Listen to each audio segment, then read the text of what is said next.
DJ Holy Foe. Yo.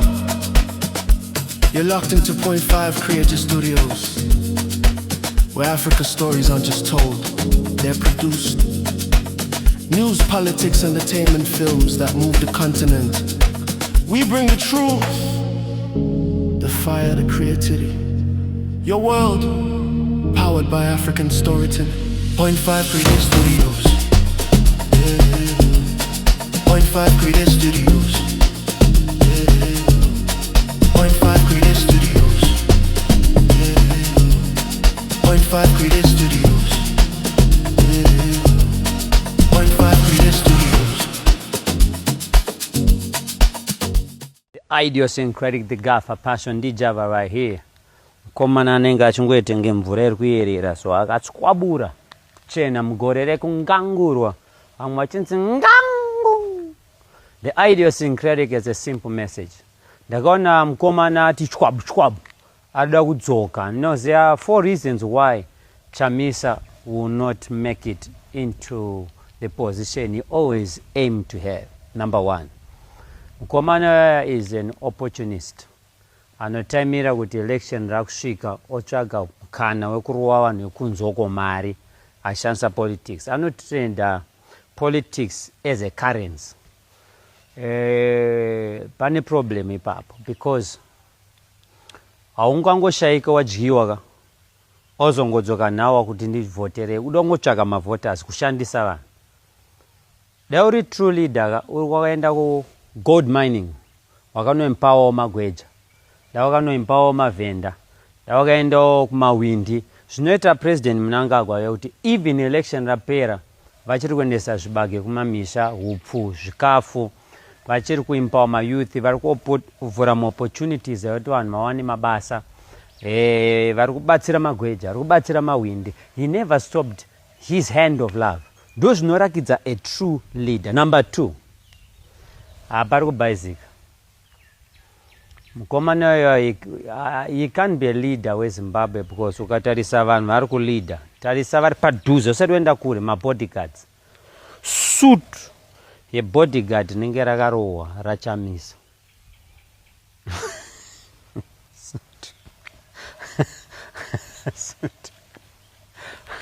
Vane bodyguard raimbofamba so na mukuru vatsvangirai so rarakagwinya mazuva acho. Mutemo uyo ndakaona zita rake. Baba ukamuona zvinezvi achina Chamisa, baba ukana suti yake uno iyai akapedzera kuenda dry cleaner kare. Nhamo yake unoita kuiona pakale zino so apene zvaitaka kupera anga akagwinya mazuva atsvangirai. You know, anabiti vakatozonotreka trappers vanambokwira ndege nabiti boots shwada yanga yakarohwa nabiti. Ana monzoro vakazongona kuti haiwa uyu mukomana anoda kudya ega, so we can't trust you sema youth. I'm sure kuti wewe ukanzi versus Holy 10 muballot box unorohwa na Holy 10 achiti hoyo because munhu ari consistent kune vanhu vake anomuda mukupenga kwaanoita kaka. Vane vanotomuda kadaro why he is consistent. Iwewe unoshaika odongodzoka ngondivhoterei haiwa ndandichimuvha ne-silent strategy. Silent ipi? Vanhu vanoda kumutungamirira. You are disqualified by the idiosyncratic. Number 3,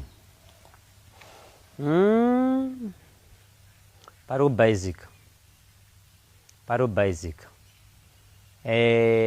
Chamisa kwamutasa history yake kubva pakashaya vatsvangire papa akanoti ndiakuvhoterwa kuti ate president achisapotwa neMDC.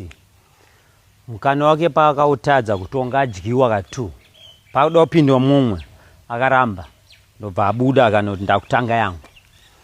Vanotanga yavombo vaita kunyorana mapepa nanabiti netimu yake ndobva apinda mbaro. Anabiti vakuti yamukana wedu ndobva abuda futi akunotanga.